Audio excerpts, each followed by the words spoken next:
Hi everyone and welcome to the Porsche 911 GT3 World Premiere. My name is Sarah Elzer and I'm super excited to host that live stream for you, and I'm very happy that you're joining us here digitally. I know you're all waiting for that moment, the moment of revelation. But before we show you the new member of the GT family, we'll present you the most important facts about it. And since we've got some international journalists watching our live stream, we'll answer some of their questions in a short Q&A session. I can promise though, your patience will be worth it. It's not a secret that Porsche sport cars are strongly related to numbers, and I want to highlight just one of them today, specifically number 7. And this is also a very magical number in our everyday's life. I mean, think about it. 7 days a week, 7 continents, 7 colors of the rainbow, James Bond, the 7 world wonders, and I'm pretty sure we can add one more to that list today. And before the guy in the back is getting more nervous about my, let's say, very pathetic speech right now, I leave it at that and I instead extend a very warm welcome to Frank Walliser, Vice President, Model Lines 911 and 718. Hi, Sarah. Hi. I couldn't see your face, but I hope I didn't put too much pressure on you. Oh, a little bit. A little bit. It's yes, okay. This is the motorsport attitude. And since we're talking about motorsports, Frank, we all know you in your previous function as motorsport boss of Porsche. So the expectations for the street cars are extremely high now, or let's say even higher. They were, of course, pretty high anyway. So do you think you can fulfill them with the new Porsche GT3? You're right, it's always high pressure to really improve, and expectations are rising. And we are also in a constant race and between street car homologation and putting in as much racing technology as possible. And I think we did a big step on the car, a huge effort, maybe the highest effort we put ever in such a car. So I'm sure, yeah, we will fulfill. Yeah, let's see if you really can keep that promise later, but let's talk a little bit more about the technology, because that is something we can't see at first glance. What do you say? How much does it help to have all this motorsport expertise with the street cars, for example, like the GT3? For me, that's always two sides. One is for sure it's the technology, everything we learned about high-revving engines, about normally aspirated engines, about suspension, especially aerodynamics. I think we did a really big step on the aero side for the new GT3, but it's also spirit.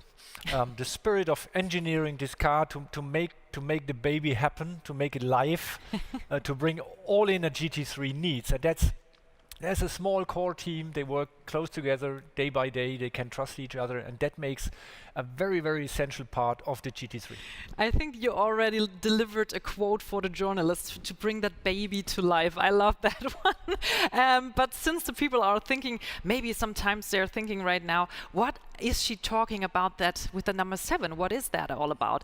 And for those who are still wondering, we're presenting you today the 7th generation of the GT3. So from the 7th generation back to the very first one in 1999. You see, I didn't exaggerate with the number thing at Porsche. 1999. If I did my research right, they were sold out after just 2 months, and Porsche had to produce more. So an icon since day one. What do you think, Frank? What is the reason? Why is the GT3 still an icon today? I think the GT3 developed over the years more and more to be the 911, the variant that it's the most exciting, and for me very important, it carries everything of the DNA of a 911, but also of the Porsche brand in a single car. If you want to explain Porsche or the 911, what is very, very closely linked to it, I always say, go out for a drive, take the car an hour on the racetrack, or go in the countryside, and you will come back and you understand everything about Porsche. It's all built in. It's the essence of Porsche in a single car. That made the GT3 over the years so special, and I think what we're going to present now is still the same. Yeah, and while this car already has made history, we write a new chapter of a whole new story today, and I think that's the perfect moment to meet the new one. And who could present it better than the father of the new GT3. Ladies and gentlemen, Mr. Andreas Andi Preuninger and the new Porsche 911 GT3.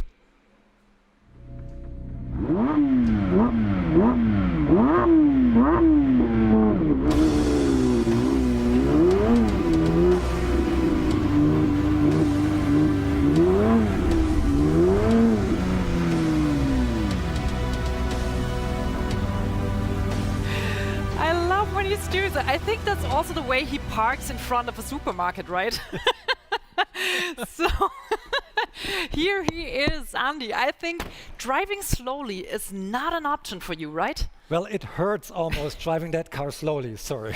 That was slowly for you. Okay, I think that was a really good, let's say, sneak peek of what the GT3 is all about. We're going to talk about that later. But first of all, I want to know from a very personal perspective, what makes the GT3 special? Well, Sarah, it has been a tough and challenging race in the last 3.5 years. And I'm happy to admit I'm quite keen on seeing the finishing line and the checkered flag ahead. This was the biggest, most complex and most demanding GT project so far.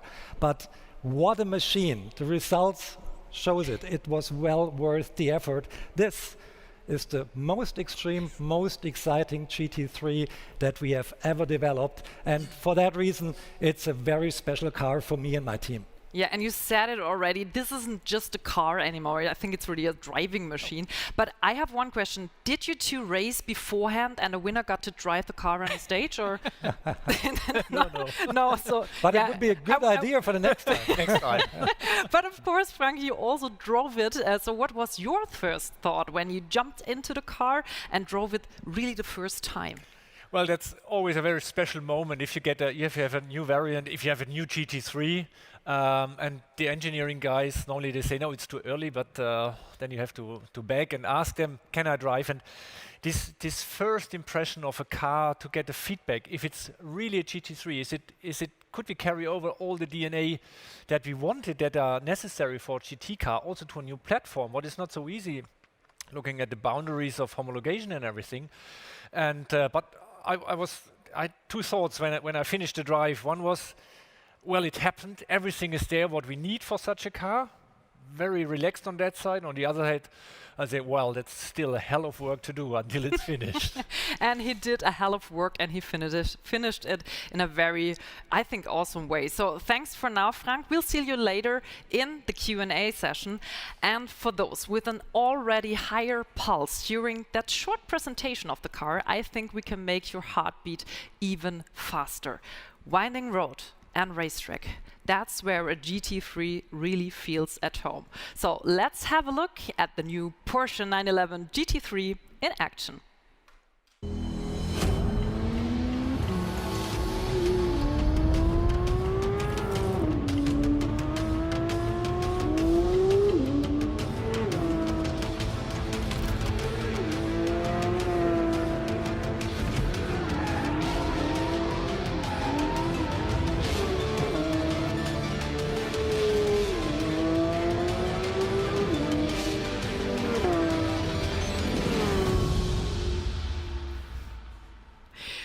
Seconds only, but I enjoyed each and every second of it.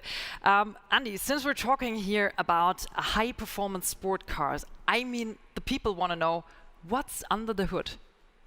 Well, under the hood depends what luggage you're carrying, because we're referring to this part of the car as the hood. As the thanks for that. You want to know about the engine, right? What's beneath the rear wing?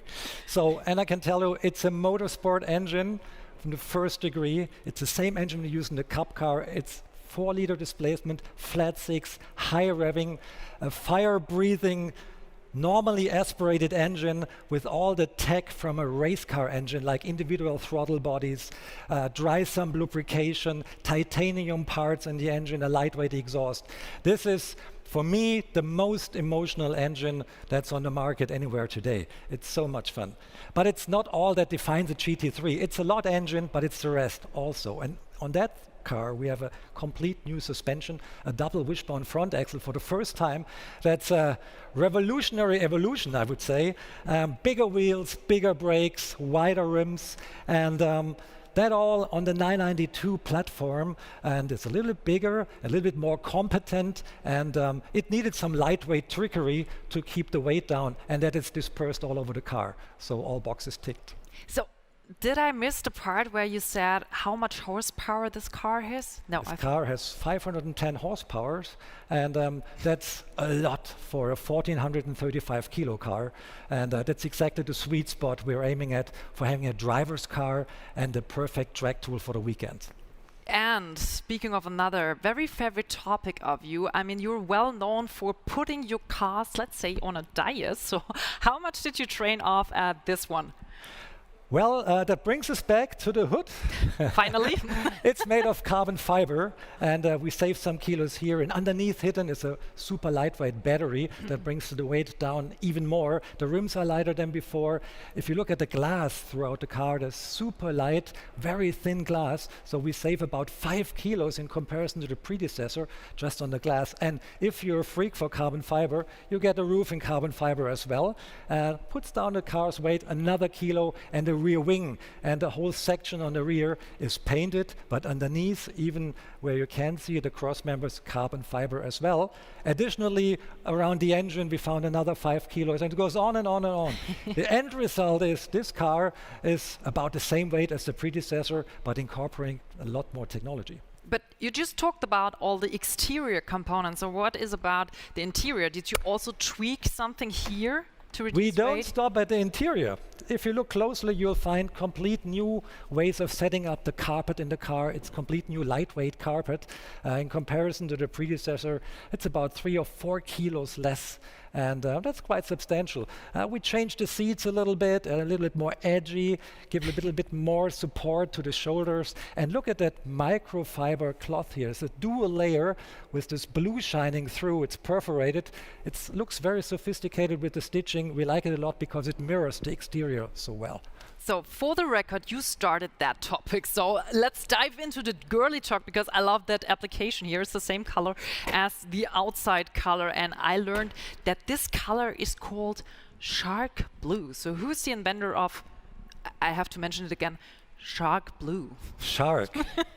I mean, the inventor of names is always our marketing department, and they were spot on with shark blue, I think, because shark, what a beautiful, powerful and elegant creature. I think it fits very well to the character of the GT3. But the color itself, I have to confess, I could contribute, and there's a little anecdote connected to that, because when I was on holiday, which is rarely, I was lying at the beach in August 27 in Sardinia, and this big, beautiful super yacht passed by, a 300 feet, very elegant super yacht, and it had this gleaming blue hull. I was on my feet taking my camera, said, that's exactly the color we need. And the rest is history. Here it is. So this is what you do on your holidays, on your rally holidays. Well. And I think a lot of people out there, including myself, are very happy that this yacht wasn't orange or something like that. But speaking of design, let's go to this, well, I say, huge rear wing and to that massive diffuser down there. I think these aren't just design elements. This is a statement straight from the racetrack. This is an absolute statement, but it's a functional statement. On a GT car, like on every Porsche, form follows function, but we think the form should look beautiful as well while it's functioning. And this is the new way of supporting a wing, a rear wing. If you turn around and look at the RSR race car, a swan neck spoiler, a swan neck wing, sorry, and it shows perfectly the technology transfer that we live with the GT cars, with the GT race cars and the G street cars. So technology transfers from the track to the road, and this is a perfect example. And what works on a race car and makes it fast, it's good for a street car as well, is it? So it also depends now on the driver, but motorsport feeling is given here. Although the GT cars are inseparably connected to you, we have to mention there's a whole team behind these cars. And of course, a lot of more energy. So technology as well, but technology. So let's have a look directly into the development of GT cars.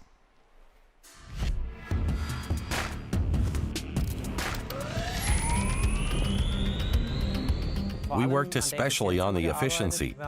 Pre-development saw well over 700 simulations before it was fine-tuned in over 160 hours in the wind tunnel. The new 911 GT3 achieves 50% more downforce than the predecessor in its delivery settings. The high downforce setting allowed us to generate 150% more downforce than on the predecessor model. For the first time, these cars are coming with an adjustable front diffuser. Its 4 different settings can regulate downforce at the front. This continues at the rear. Here we have a fully closed rear diffuser, which generates more than 60 kilograms in downforce at top speed. This time, the rear wing is suspended from above. The wing's upper surface is the pressure side that is significantly less susceptible to disturbances. The wing's underside is its suction side and reacts delicately to disturbance patterns. Not only the components, but also the development methods are very much alike those of motorsport vehicles. In the wind tunnel, we don't only simulate straight-line driving, but actually check every position the car will take on the track. We let the car yaw, pitch, and roll to simulate ambient conditions on the track, which we then improve accordingly.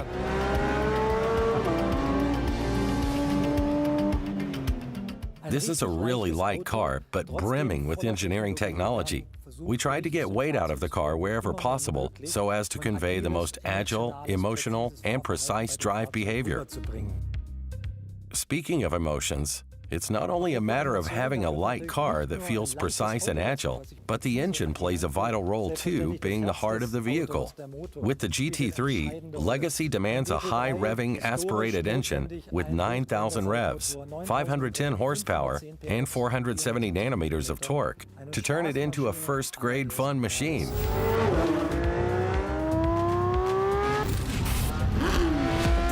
The difference between a Cup engine and a road engine here comes down to just 2 key components: the exhaust system and the engine control unit. The individual throttle butterflies come straight out of racing. Fitted into the street-legal car, they now provide a much better response behavior. Thus, the driver's commands are implemented instantly and more precise, which impressively underlines the very features of the naturally aspirated engine.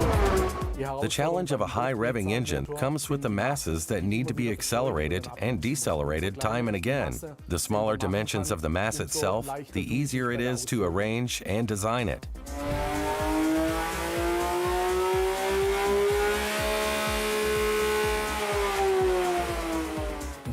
This engine really needs no sound engineering.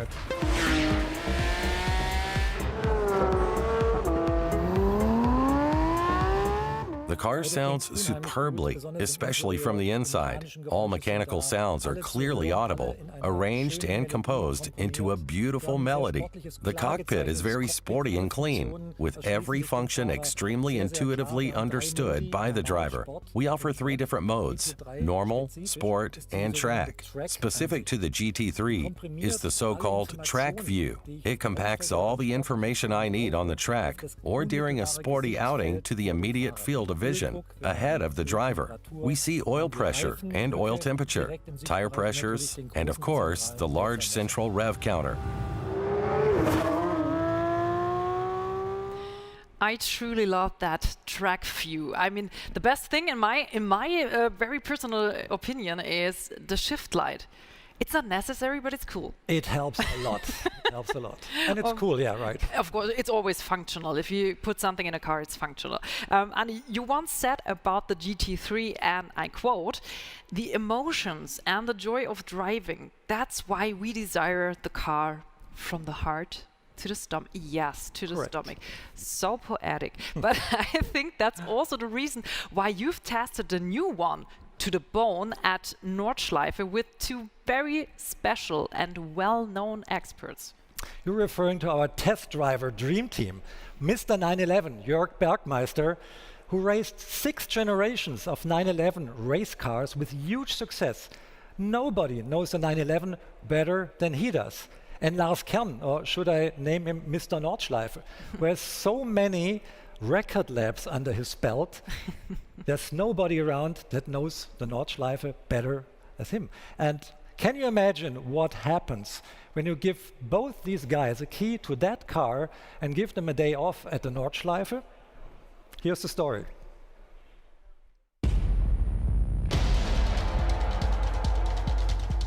The Nordschleife is the real acid test, the benchmark in motorsports. It takes all from the car.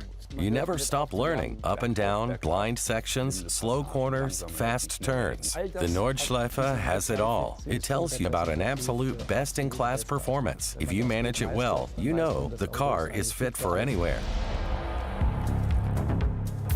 Next to the engineering, it is definitely the spirit you bring to this track. We have a team that is very much rooted in the GT concept, able to come up with ever-new ideas out of years of hands-on experience. The car now comes with a double-link traverse axis, an absolute first for a street car. I would say this is an example for real one-to-one technology transfer from motorsports into serial production, which ultimately benefits the customer. Already, the 911 RSR demonstrated to us that this is a significant step for the performance. The same now happened to the GT3 street car. My personal feeling is that lap times are coming from technical departments. All in all, this is a giant step towards a race car. It hardly pitches when you brake, and the transition phases in the corners are very neutral, significantly more downforce. In the Schwedenkreuz, the minimum speed was 220 kilometers per hour. Simply a perfect package.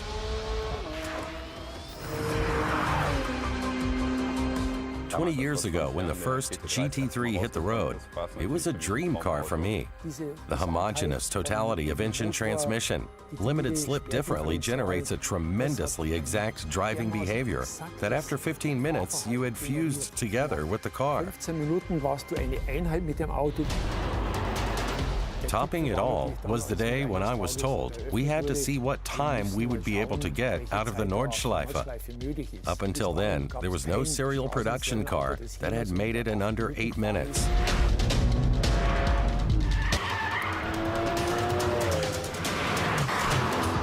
Well, then I drove it in 7 minutes and 56 seconds, which was a fabulous time we never thought possible. Under 8 minutes was an absolute sensation back then.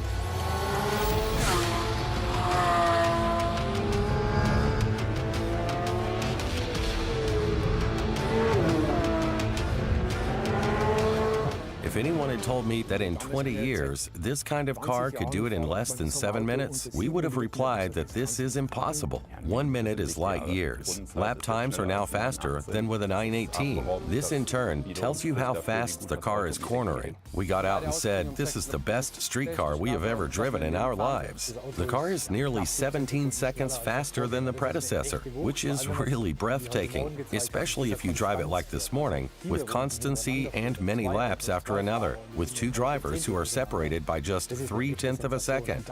Do this on the Nordschleife and not on any Grand Prix track. That's the drivability of the car. Squeezing out that 1 minute is a tribute to the engineers who really did an outstanding job. Naturally, I respect our young race drivers, but one day I'll get the chance to head out to the Nürburgring to see for myself how that works. That was probably the most diplomatic challenge ever. We're looking forward to it, dear Walter. And I'm very delighted that he's here right now, right from the racetrack in our studio, the Mr. 911 and Porsche ambassador, Jörg Bergmeister. Welcome, Jörg. Thank you. First of all, I have to ask, do you accept the challenge of Walter? Anytime. Anytime, yes, so the story goes on. Yeah, great to have you here. Thank you. Really happy that we are finally be capable of showing this beauty to all the fans out there. Really exciting. Yeah, and as I mentioned at the beginning, we have got some journalists in our audience, and now we want to answer some of their questions because there were so many questions, and now we clustered it into the most asked and highly frequently asked questions. So let's dive directly into it. And the first one goes to Andy. Do you offer also Club Sport package at the same time with basic version, and what does it contain? As a matter of factly, this is a car used on track days a lot, and that's what the Club Sport package is made for. And historically, from the first GT3, we offered this Club Sport package, and so we'll do that again. And it consists of a roll cage, a rear part of a roll cage, and some 6-point belt harnesses, everything you know from the historical cars as well. So everything's included in the package. And the good news about that is it's a non-cost option. That was the best part. So that was storytelling. Yeah, good one. Next question goes to Frank. What is the difference between the PDK of the new 911 GT3 and the Carrera models? Well, for the GT3, we decided to keep the 7-speed with the direct ratios and had to adjust it a little bit to the wheel diameter, but we saved weight and thought that fits better to the characteristics of the GT3. Next one goes to Jörg. I love that question. How much fun is it developing and test driving street cars like a GT3 compared to your racing career? Don't say anything wrong. Obviously, as a race car driver, when you get in a street car, you have to lower your expectations. But on that car especially, I was shocked how good it is. It's really the grip level, the way it drives, how the balance is, it's so close to a race car. It's really, really impressive. So I enjoy it, and I think in the future it's only going to get better. And I think I think that's the next challenge here. But I think one component is, of course, the rear wing. So let's talk about that. The rear wing of the new GT3 looks impressive. Could there be an even bit? It's really a question. Could there be an even bigger wing on a 911 anytime in the future, Andy? I can imagine, yes. If you look at the RSR here behind us, it's got a bigger wing, so there's room for improvement, I would say. I wouldn't rule that out, yes. So, next one, Frank. First of all, congrats on a great presentation. Thanks. Thank you. Thanks. Will you be able to offer customers paint to sample colors from the start, or will this be added later? That was something I expected. Well, let me say, we learned our lessons. We are preparing a paint to sample. It will be immediately or very quick introduced in higher capacities than ever, if everything works out. So we're working on that. It will come by mid of the year. If everything works, keep the fingers crossed, but it looks very, very good. And if someone is looking for a very special and individual color, I think Jörg has got the best color inside here. Maybe you can show. Yes, that would be exhausting on a GT3. So let's move on. But Jörg, on which sections of the Nordschleife did the new 911 GT3 improve most compared to the previous model? That's a good question. I never drove the old car on the Nordschleife, to be honest. But where it impressed me the most was the high-speed sections. I think if you compare it to the previous GT3 RS, we are evenly matched now. And considering it being a GT3, I think that makes it even more impressive. So the high-speed was definitely very, very impressive. And speaking of sound, we already heard in that video that sound engineering wasn't necessary. But yeah, we have to talk about that. How did you manage to maintain the typical GT3 sound with OPF in the exhaust, Andy? Well, we didn't have to do so much things, to be perfectly frank. This engine has an inherent good sound, and you can't spoil it with whatever exhaust you're putting under the car. And you have to consider that on the predecessor, we had 2 outer dampers and a damper in the middle. Now we are only having the center damper, and the particulate filters and the catalyst, they function kind of as a damper as well, and so we don't lose any noise. And even the back pressure is not so much bigger than it was before on the outgoing model. Now I've got a very interesting question. I'm really looking forward to your answer, because this is, I think, the question of the questions. How does a car like the GT3 fit into the electrification plans of Porsche? Frank. Ooh, that's interesting. It fits, from my perspective, very good, because it's still the DNA of Porsche, and we want to keep the DNA. And second is we published that we are doing our research, and we have partners to look in the subject of synthetic fuels. What we see is definitely something what could help to reduce the CO2 emissions worldwide, especially for the existing fleet. We want to test this in motorsport, and it also fits to a GT3. We have no downside by using this kind of fuel. So that shows clearly that we trust in this technology. That was a very diplomatic and good answer. And we move on with another very, very driving question in the audience. And that goes to Andy. Will the new GT3 be available with touring package again? If yes, when? Well, we love the spoiler, but we love the touring package as well. And later that year, we have an idea if there's a touring package, yes. And I think we can confess here, a touring package will come out later that year. And it has been very successful. And we have found this new niche very interesting for us and for the customers. So clear yes to that answer. And the people out there are sitting there like, whoo. So, good job. Last question goes to Frank. The naturally aspirated engine was applied here, keeping in line with the 911 GT3 ethos. But was a turbo engine ever considered for this new model? Well, when we started with the concept of these cars, we always said we have to keep the normally aspirated engine as long as we ever could do, whatever it takes, whatever effort. So the second part was done, whatever it takes. So the effort was really huge and was a really difficult development, but we finally managed it. For sure, we talk turbo. But there's always a tricky discussion because we all love this normally. We love the turbos, but we also love the normally aspirated engines. So we'll see on the regulation and the emission side worldwide, because we are doing a world engine that fits from, let me say, South Korea to the US, from Saudi Arabia to Europe. It fulfills all emission regulations worldwide. That's very, very tricky. So we do our best to keep it live as long as we could. So I think we could talk here for hours, but unfortunately we're at the end of our live stream. So I want to say massive thanks to all of you. Thanks for your insight, answers, and of course, thanks for this amazing new high-performance sport car. And of course, thanks to you out there watching our live stream. We're looking forward to welcoming you again at our next world premiere. Until then, keep driving safely, stay healthy, and see you next time.